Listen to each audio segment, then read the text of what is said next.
Service cost इस bike का एकदम ही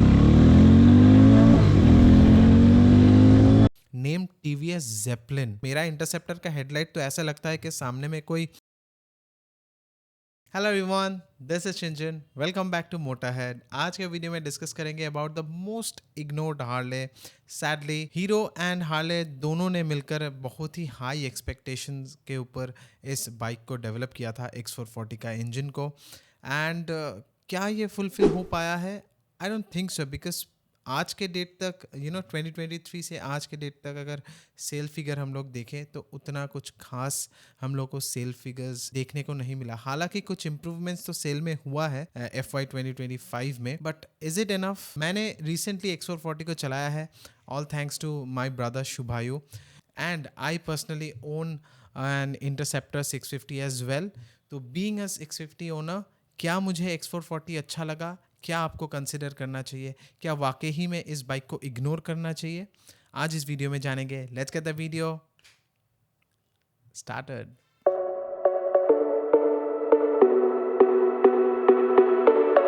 मुझे लगता है इस सेगमेंट का कोई भी बाइक अगर आप लेने का सोच रहे हैं, which includes RE350, classic 350, TVS Ronin, Honda CP50 RS, आप ट्रायम स्पीड T4 जो रिसेंटली लॉन्च हुआ है, अगर आप ये सब बाइक को कंसिडर कर रहे हैं, मतलब आपका फर्स्ट प्रायोरिटी स्पीड नहीं है। आपको सिर्फ इतना चाहिए कि आपको आराम से ट्रैफिक में यू शुड चग अलोंग। आप गियर शिफ्ट्स करने में ज़्यादा लेज़ी हो, आपको गियर शिफ्ट्स करना बिल्कुल भी पसंद नहीं है, आपको ज़्यादा क्लच हैंडल नहीं करना है, आपको सिर्फ थ्रॉटल अप थ्रॉटल डाउन करना है, एंड आपको कंफर्ट चाहिए, अपराइट पोजीशन सीटिंग चाहिए।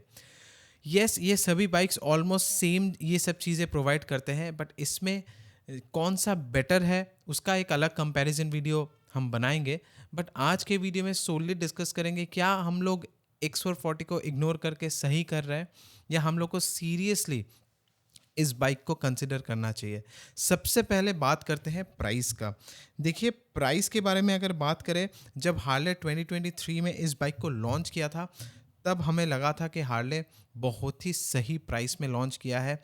Harley is a definitely premium brand, and Triumph से ज़्यादा हार्ले का रिकॉल वैल्यू बहुत बहुत ज़्यादा है, at least in India.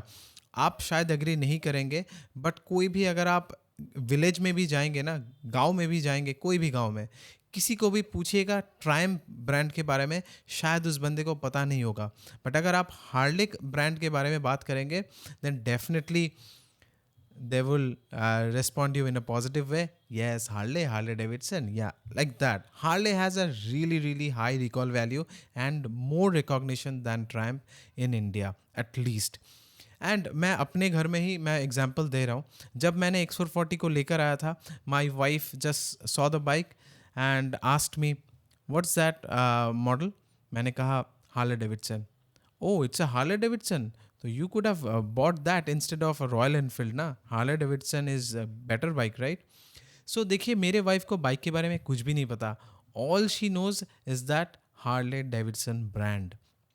It is a really well-known brand in India, and उन लोगों ने सालों साल इसके ऊपर बहुत मेहनत किया है to build up this brand.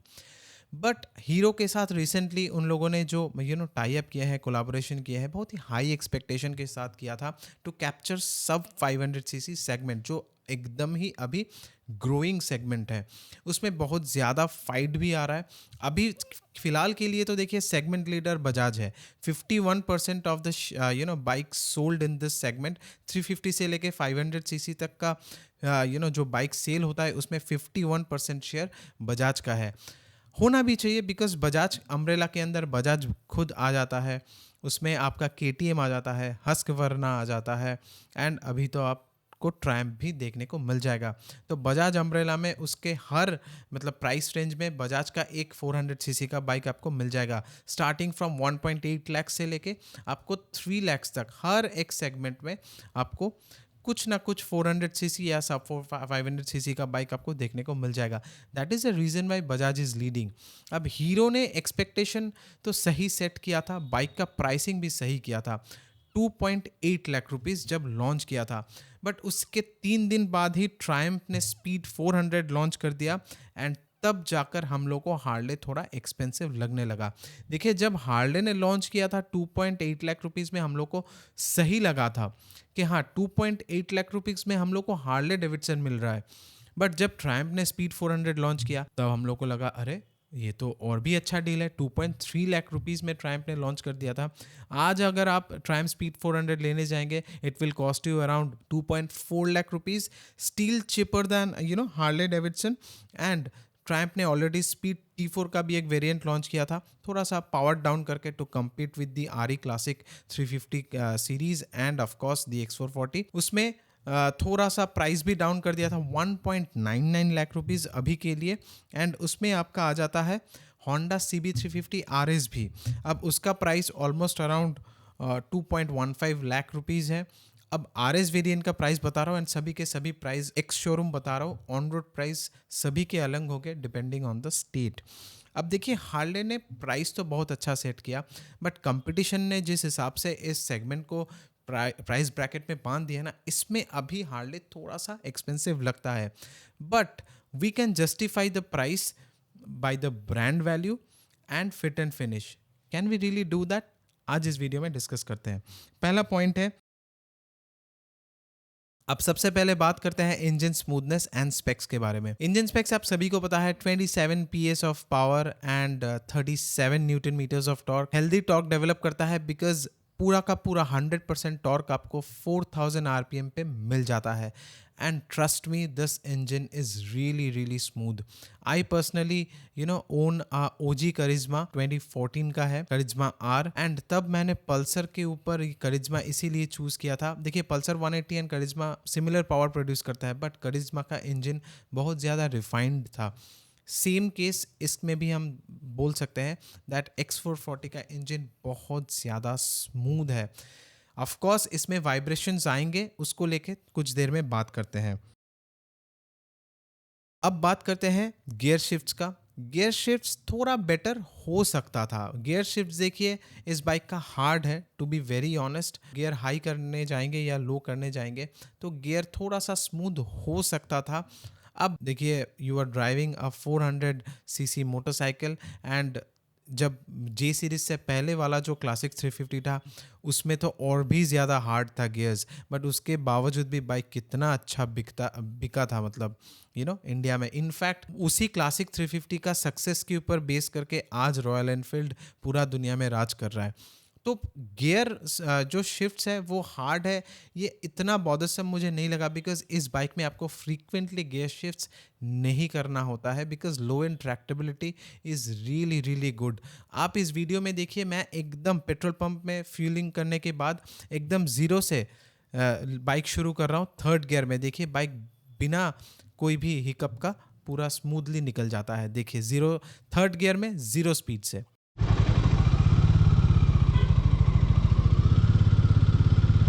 তো ভালো বেরিয়ে যাচ্ছে।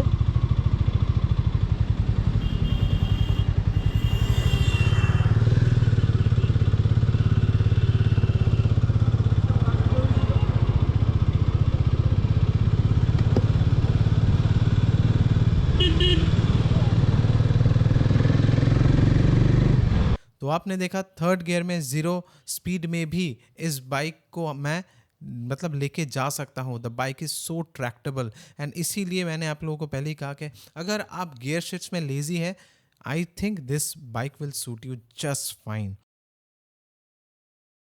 आई am happy to report that इस बाइक में मुझे एज सच कोई भी मतलब मेंशन करने लायक कोई हीटिंग इशू देखने को नहीं मिला।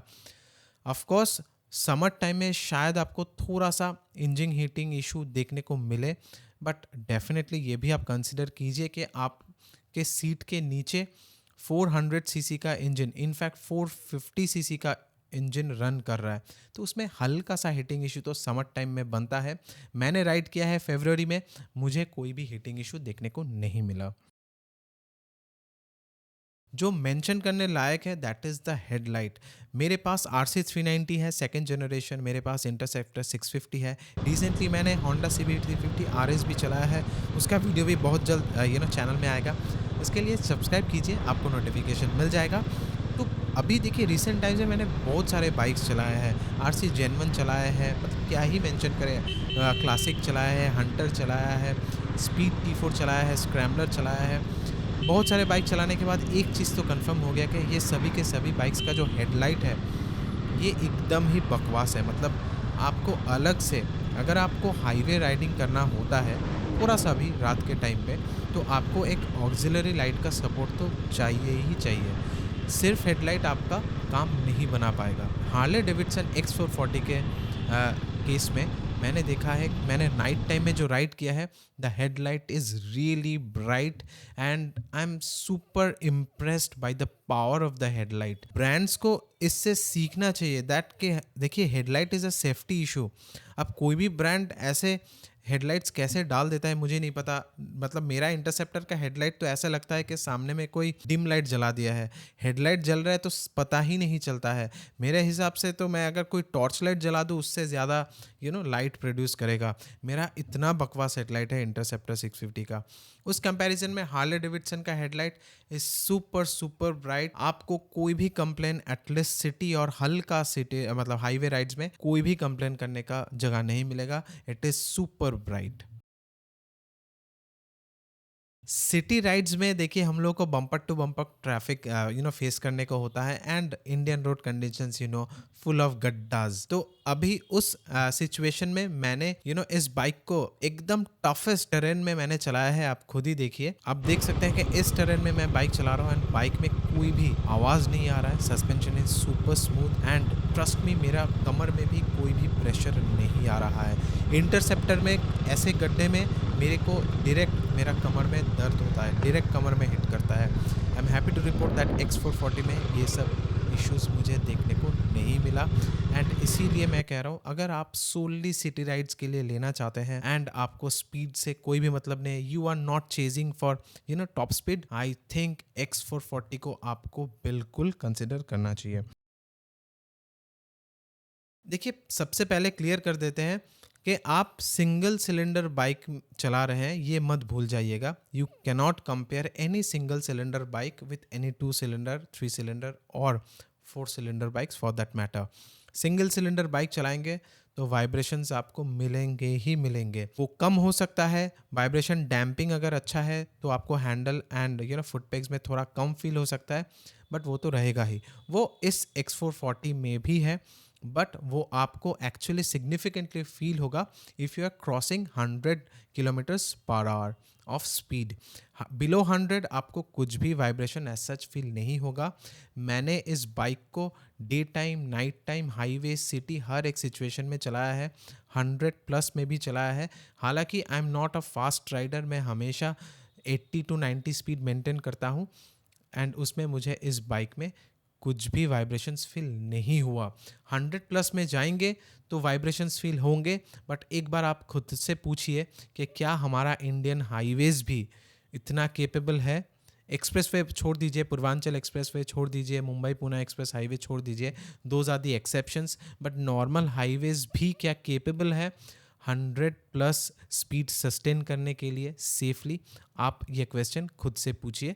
मेरे हिसाब से 70 to 90 km/h speed is the safe zone.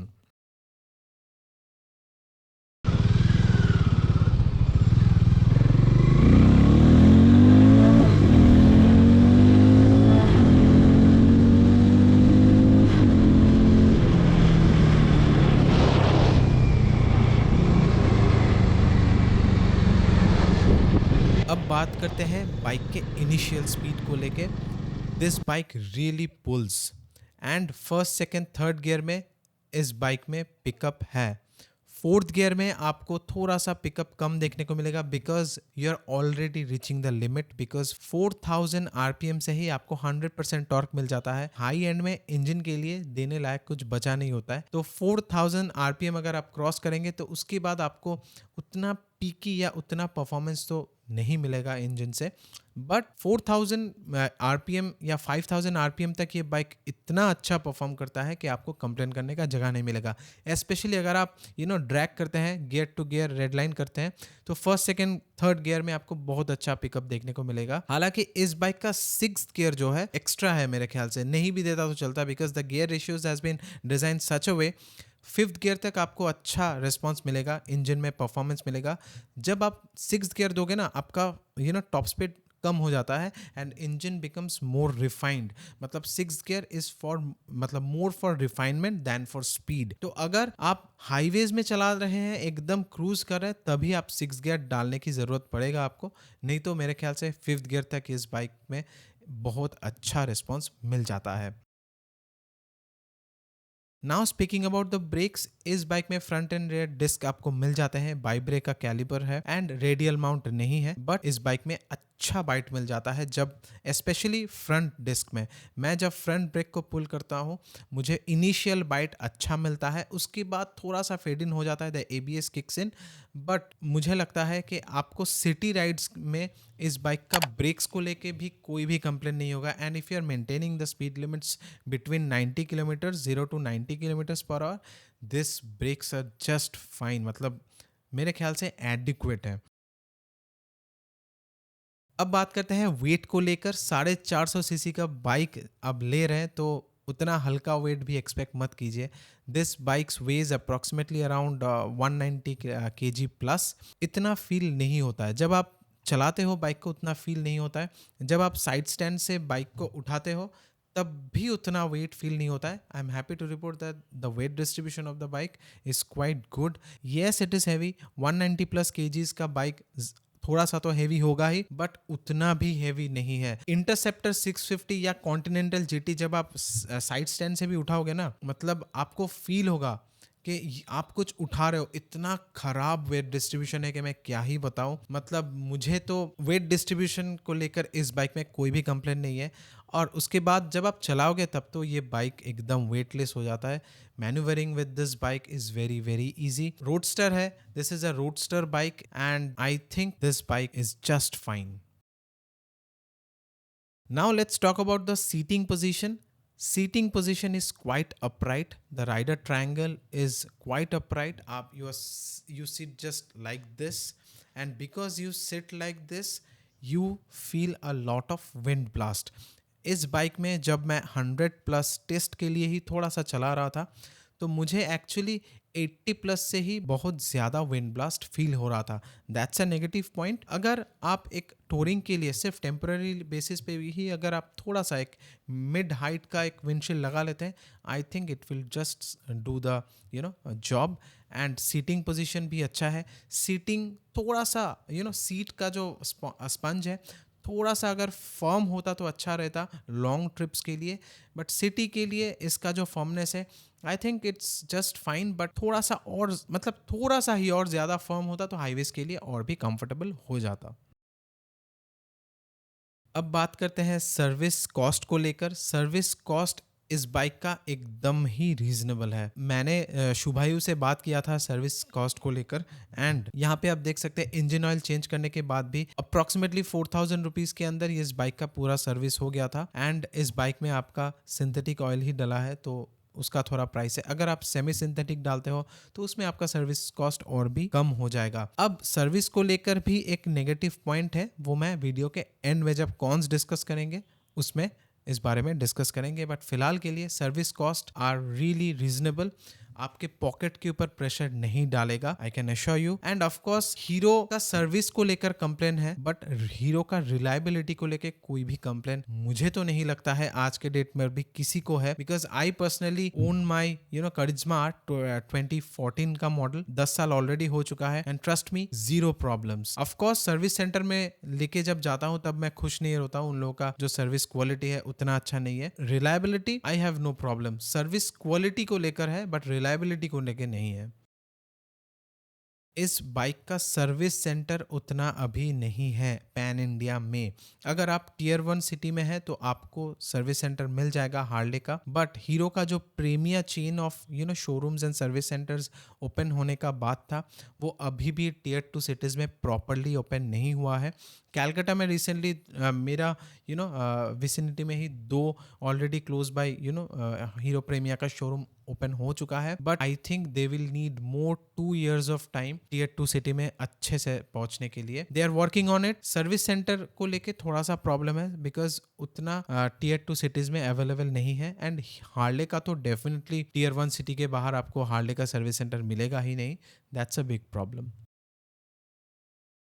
Next point is speedometer. आरी हिमालयन 450 में भी हम लोग को गोल स्पीडोमीटर देखने को मिल जाता है जो पूरा डिजिटल होता है। इस बाइक में भी सिमिलर है। प्रॉब्लम यह है कि गोल इतना बड़ा है, उसमें स्क्रीन इतना सा है। आपका पूरा जो स्पीडोमीटर है उसका मैक्सिमम मतलब 40% of the speedometer is just blank, उसमें कुछ भी नहीं दिखता है। If company would have given a full edge to edge screen, मतलब हिमालयन की तरह पूरा स्क्रीन, तो फॉन्ट्स बड़े हो सकते थे, ग्राफिक्स, एनिमेशंस, इंटरफेस थोड़ा बड़ा हो सकता था, फीचर्स शायद कुछ ऐड कर सकते थे। अभी फॉन्ट्स एंड जो फिगर्स है, आरपीएम मीटर्स है, वो बहुत छोटा दिखता है। मुझे पता नहीं कॉस्ट कटिंग के लिए किया या किस के लिए किया, मतलब देने के वास्ते जस्ट एक ऐसा डिजिटल मीटर दे दिया। विजिबिलिटी देखिए डे टाइम में अच्छा है, ब्राइटनेस को लेके कोई कंप्लेंट नहीं है, बट ये स्क्रीन बहुत ज़्यादा छोटा है। आपको दूर से तो इतना बड़ा मीटर लगेगा, बट इतना बड़ा मीटर के अंदर आपको स्क्रीन इतना सा छोटा मिलता है, बाकी का पूरा space is negative. That's a big minus for me. Hero and Harley को डेफिनेटली इस प्रॉब्लम को इमीडिएटली एड्रेस कर लेना चाहिए। इस बाइक का केबल मैनेजमेंट बिल्कुल भी अच्छा नहीं है। इनफैक्ट चैसी का bolt on screws are visible, weldings are visible, paint quality not that premium. पीछे का टेल का जो फिनिश है उस उतना अच्छा नहीं है। लुक्स वाइज अच्छा नहीं है, फिट एंड फिनिश भी अच्छा नहीं है, ये मैं कहूँगा। डेफिनेटली ये बाइक अच्छा हो सकता था। Yes, this bike is inspired from Harley's previous legacy bikes, but that bike was a V twin. ये बाइक सिंगल सिलेंडर है। ऑफकोर्स लुक्स में मैच करने के लिए कंपनी को बहुत ज़्यादा स्ट्रगल करना पड़ता, but trust me, single cylinder में भी रोडस्टर्स अच्छे होते हैं। We should learn from TVS. आपको याद होगा 2018 में टीवीएस ने एक रोडस्टर एक्सपो में दिखाया था, दिल्ली ऑटो एक्सपो में, name TVS Zeppelin. Oh my God, what a bike it was. मुझे इतना ज़्यादा पसंद आया, मैंने तभी के तभी डिसाइड कर लिया था कि ये बाइक अगर लॉन्च होता है मैं इस बाइक को खरीदने वाला हूँ।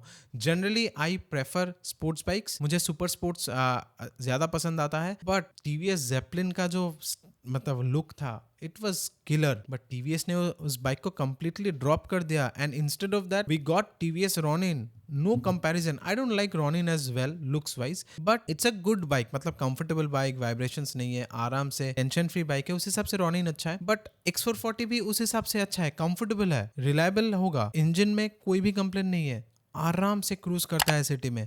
बट लुक्स वाइज या फ्रंट से अच्छा लगता है, फ्रंट से मुझे अच्छा लगता है। हेडलाइट का फिनिश बहुत अच्छा है, हेडलाइट के अंदर में जो हार्ले डेविडसन लिखा हुआ है that detailing is very very good. DRL जब जलता है अच्छा लगता है, हेडलाइट का पावर भी बहुत अच्छा है। टैंक के बाद जो सीट का पोजीशन है, सीट का भी शेप आप देखिए, सीट का शेप भी अच्छा नहीं है, टेल लाइट का शेप भी मुझे अच्छा नहीं लगता है। एंड साइलेंस करके क्या ही बात करें। हार्ले ने एक्सप्लेन किया कि they wanted to focus more on the engine sound. Yes boy oh boy, this bike really nails in terms of engine sound.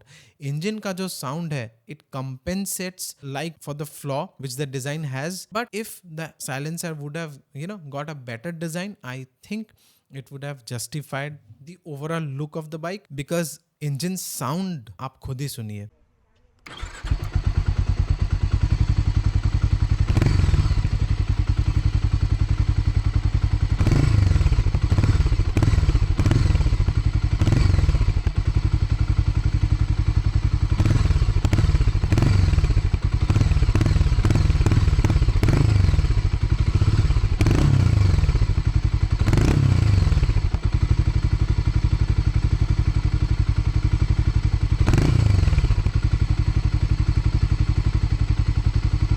Engine sound सुनने के बाद तो मुझे क्लासिक 350 का साउंड अब लगता है कि क्यों लोग रॉयल एनफील्ड ले रहे हैं। वो देखिए जे सीरीज में वैसे भी वो साउंड तो नहीं रहा क्लासिक 350 का, and Harley has nailed in terms of engine sound. इस बाइक में मैं थोड़ा सा ज़्यादा इंजन ब्रेकिंग एक्सपेक्ट कर रहा था। अब इस बाइक में आपको देखिए लॉन्ग स्ट्रोक इंजन देखने को मिलता है, तो I was expecting slightly better engine braking. इस इंजन में इंजन ब्रेकिंग कम लगा मुझे। Mostly in the city you will drive in between 50 to 60 kilometres per hour, तो I think that is manageable, but engine braking हल्का सा अगर ज़्यादा होता तो बेटर रहता। So now it's time for the conclusion. क्या ये बाइक आपको लेना चाहिए? देखिए, आपको इस बाइक को लेने के लिए आपका प्रायोरिटी पहले फोकस करना होगा। देखिए, अगर आपको थोड़ा सा ज़्यादा पिकअप का बाइक चाहिए तो आप ट्रायम्फ ले सकते हो, but trust me, Triumph is a much smaller bike. Triumph speed has no street presence, trust me, no कह रहा हूँ मैं, नो, बिकॉज मुझे उस बाइक का डिज़ाइन बिल्कुल भी अच्छा नहीं लगा। It's a pretty small bike. It's a completely different story for scrambler 400X। Scrambler को लेके नहीं बात कर रहे हैं, I am talking about the speed T4, and it's a small bike, whereas this Harley Roadster X440 is a much bigger bike. इसका street presence अच्छा है, इसका engine sound, oh boy, it will definitely fascinate you. Lower gears में जब आप चग along करेंगे, you can hear the single cylinder thump, it really feels good. I think you should consider this bike. आप शायद इस बाइक को अभी तक लेने का सोच नहीं रहे थे, and trust me, before you make your decision and make your advance for any of the bike, I would highly recommend that आप इस बाइक का एक बार टेस्ट राइड लीजिए। If you can definitely ignore the cable management thing, I think you will be good to go, because जब आप bike में एक बार बैठ जाते हैं ना, तो बैक का लुक भी कुछ मैटर नहीं करता है, फ्रंट का लुक भी कुछ मैटर नहीं करता है। All that matters is the right comfort and drivability, tractability, smoothness of the engine, and इस बाइक में आपको ये भर भर के देखने को मिलता है। I think you should give a test ride. इसी नोट पे वीडियो को ख़त्म करते हैं, मिलते हैं अगले वीडियो में। टिल देन आपको पता है क्या करना है। आपको सीट बेल्ट पहन के चलाना है, आपको हेलमेट्स पहन के चलाना है, आपको हमेशा स्पीड लिमिट्स मेंटेन करके चलाना है, एंड प्लीज़ प्लीज़ हाथ जोड़ के कह रहा हूँ, try to avoid road rage. Please road rage मत कीजिएगा, that is the biggest problem in India currently which we are facing. मिलते हैं अगले वीडियो में। Till then, peace out, ride safe.